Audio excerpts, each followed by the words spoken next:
¿Como qué? Los antelasmas. Los antelasmas son depósitos de lípidos en forma de placas en el borde interno del párpado, mayormente ligado a enfermedades hereditarias como dislipidemias, hiperlipidemias. No en todos los casos, pero en la mayoría sí. También observamos el epitelioma vasocelular, que es un tumor maligno de crecimiento muy lento y agresivo. Entonces se dan cuenta cómo mediante una semiología general, una inspección con solamente ver ciertas características, ya nos pueden ir orientando a un diagnóstico, tal vez sin necesidad de profundizar tanto. Luego observamos los ojos. En los ojos es muy importante la inspección, ver cómo son las características, por ejemplo, en las pupilas. Discoria. Discoria, por ejemplo, cuando tiene un borde irregular de esta estructura. Ectopia, cuando se ubica en un lugar anómalo. Policoria, cuando hay más de uno. Acoria, cuando no hay. ¿Me entienden? Entonces, estos términos o estas características ustedes las tienen que colocar en la historia clínica, donde dice ojos, donde dice cabeza y etcétera. Luego vemos la córnea. La córnea es transparente y lo cual nos permite apreciar la transparencia tanto del cristalino o en el caso de una catarata que se va a ver opacificado. ¿Qué signos nosotros podemos observar en los ojos que es muy común? Primero, podemos observar una conjuntiva pálida, lo cual te orientaría a una anemia. Una conjuntiva ictérica, ¿no? Que te orientaría a un problema de repente, una enfermedad hepatocelular, una anemia hemolítica, etc. Podemos observar también petequias embólicas, que son manchitas rojitas, un montón de puntitos chiquitos. Quemosis que es la irritación del ojo, en donde la cubierta del ojo parece que tuviera agua, como si fuera una ampolla grande. Ojo rojo sí es un término utilizado en oftalmología porque engloba un montón de patologías. Ojo rojo engloba conjuntivitis, ojo rojo engloba glaucoma agudo, etcétera, etcétera. También podemos observar una hemorragia subconjuntival, que es una mancha roja grande en la esclerótica. El terigion, que es esto de acá, un crecimiento anormal de la inflamación de la conjuntiva que se extiende desde el canto interno hacia la córnea. Y el anillo de Kayser-Fleischer. Por ejemplo, si ustedes observan esto en un paciente, ¿qué indica? La enfermedad de Wilson por depósito de cobre. Se caracteriza por un anillo alrededor, en el borde de la córnea, por ser de característica o de color dorado verdoso. También es importante observar la nariz. El color de la nariz, la superficie, el hecho de ver ciertas características también nos va a orientar en una patología.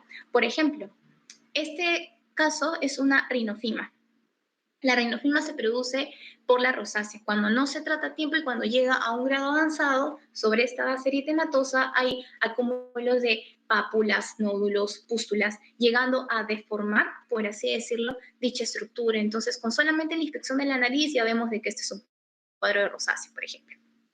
O de repente podemos observar la nariz violácea, lo cual nos indica cianosis. O podemos observar la nariz rojita, rubicunda, nos puede indicar lupus, ¿no? De repente, el aleteo nasal nos indica que el paciente tiene una dificultad respiratoria, ¿no? Las orejas. En las orejas es muy importante observar el conducto auditivo externo. ¿A qué me refiero con esto? A describir cómo está el color de la mucosa, si es que hay presencia de hiperemia o no, si es que encontramos rugosidades o de repente si encontramos tofos, que es el depósito de ácido úrico por parte del tejido cartilaginoso, si es que hay presencia de otorrea o otorragia, ¿entienden? Otorragia. También es importante evaluar cómo está la audición, si es que el paciente tiene hipoacusia, una disminución disminuida o de repente una disminución aumentada o tal vez una audición abolida. Es importante también determinar ciertas patologías en el oído, por ejemplo, lesiones, quistes, etc. Y la parte sensitiva siempre va de la mano, pero esto ya es un temita un poquito más neurológico, ¿no? La boca es importante observar En la inspección tenemos el típico quelitis angular, o también conocida como la boquera. Esta es una herida muy dolorosa porque se caracterizan por fisuras en el borde de la boca, ocasionado por malas prótesis dentales o por la constante también salivación en caso de viejitos. Es bien doloroso. O podemos de repente con una simple inspección observar el herpes labial. Vemos un montón de vesículas en racimo, nos puede orientar a un herpes. Es importante también observar la mucosa bucal, ver cómo está la humedad, el color, si es que tiene presencia de lesiones. Por ejemplo, nos podemos encontrar con el signo de Muguet, que es la candidiasis bucal, que es la infección por Candida albicans. Esto nos podría indicar de repente que el paciente tiene un problema de inmunosupresión que lo ha llevado a ello.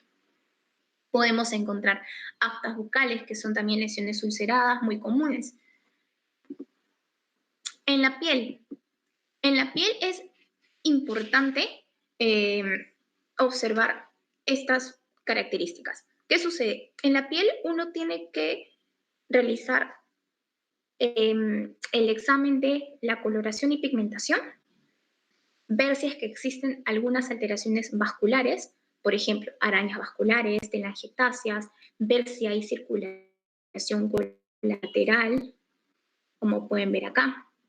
Y de la mano con la temperatura y la humedad. ¿A qué me refiero con esto? Cuando ustedes ven el color de la piel en una persona mediante la inspección, podemos ver que tal vez la persona esté pálida, te indica anemia. Rubicunda te puede indicar lupus o de repente, no lupus Cushing, pero de repente tiene el eritema malar, puede indicarte lupus. Podemos ver a un bebito con la boca, ¿no? Signos azulados periorales, peribucales, nos puede indicar una cianosis. Entonces, esta coloración o, por ejemplo, acá la despigmentación en el caso de vitiligo nos van a orientar mucho el diagnóstico. Segundo punto, las alteraciones vasculares. Tenemos a las telangiectasias, tenemos a la circulación colateral. ¿Se dan cuenta cómo todas esas características que yo les estoy mencionando es mediante la visión? Solamente mediante la inspección. Ahora, en la palpación, estas dos cositas de acá, que es la humedad y la temperatura, van de la mano. ¿Por qué? Porque si se trabaja ambos en conjunto, se pueden llegar a conclusiones semiológicas.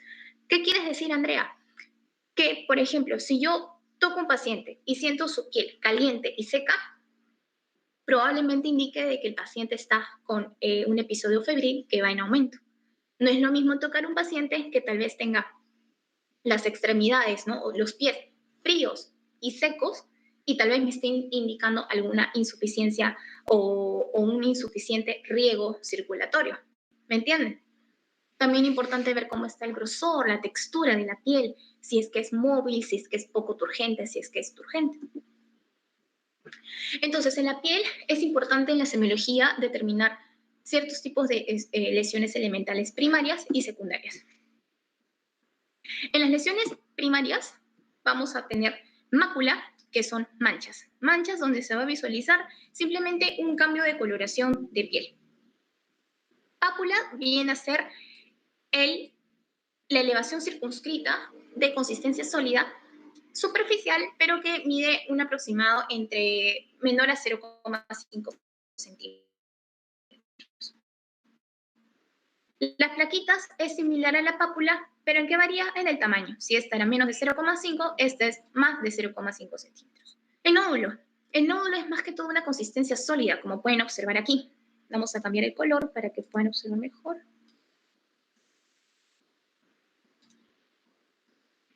¿No? Y esta suele ser mayor de 0,5 a 1 centímetro. Las vesículas. Vesículas son cavidades de contenido líquido, pero de un tamaño menor. Es decir, menos de 5 milímetros. Típico del herpes, por ejemplo. La ampolla, que es una cavidad también de contenido líquido, pero ¿en qué se diferencia? El tamaño, igual que el anterior. Aquí es más de 0,5 milímetros.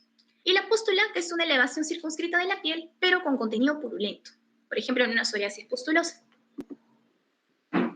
Las lesiones elementales secundarias engloban las que ustedes pueden observar en esta diapositiva. Las escamas, ay, no funcionamos. Las escamas, que son estas de acá, que aparecen en la evolución de otra lesión primaria, se consideran como unas escamas secundarias.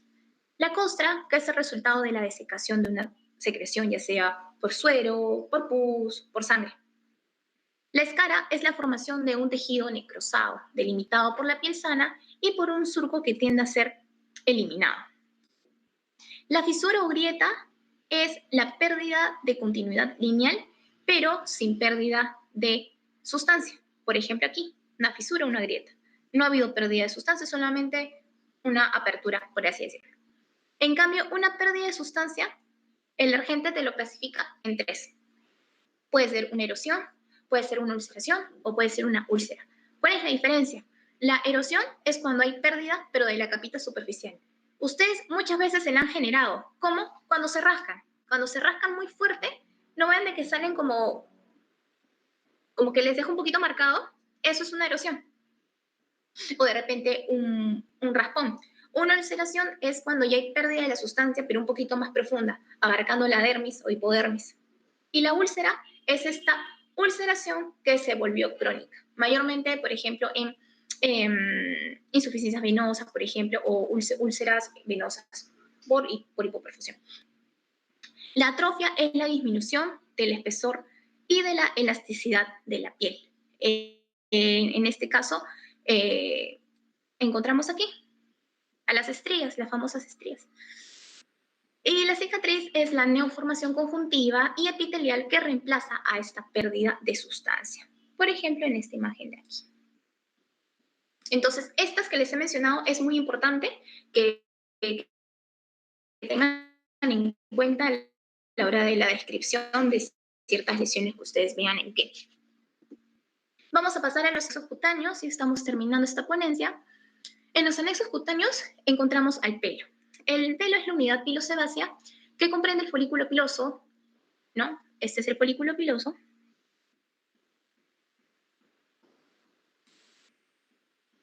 El folículo piloso, el músculo erector del pelo y la glándula sebácea. En algunos lugares también la glándula apocrina. ¿Qué se debe de evaluar en el cabello? ¿Cómo es el color?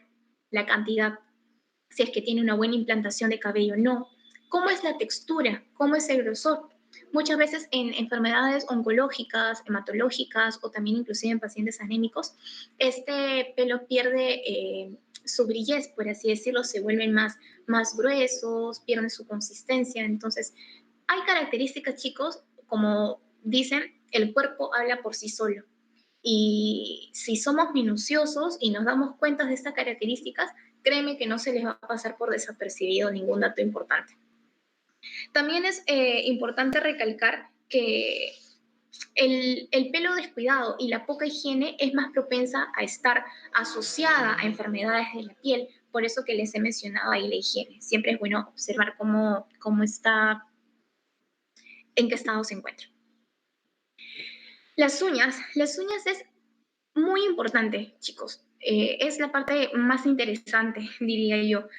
¿Por qué? Porque las uñas pueden sufrir un montón de modificaciones en múltiples patologías.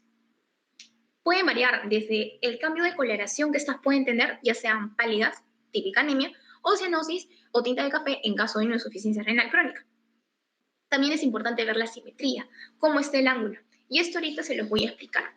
¿Qué sucede? El regente te va a dividir, te va a agrupar ciertas modificaciones de las uñas. ¿A qué me refiero? Vamos a encontrar tres tipos de modificaciones.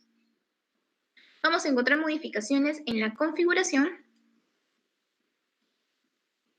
modificaciones en la superficie y modificaciones del color. Y aquí abajito voy a poner del tejido periunguial. Entonces, en las modificaciones de la configuración se refiere a ciertos términos que ustedes deben conocer. ¿Cómo se dice a la ausencia de uña? Anonychia. ¿Cómo se denomina a la uña que es más larga que ancha o a la uña que es más redonda? ¿Se acuerdan del término braquicefalia y dolicocefalia? Aquí es igualito. En el caso de aquellas uñas que son más anchas que largas, se denominan braqui. Pero no le vas a llamar braquicefalia a la uña, se va a llamar braquioniquia. Y en el caso de las uñas que son más largas, se denominan doliconiquia. También encontramos un término que se llama apaloniquia. ¿Qué es apaloniquia? Acuérdate, palo,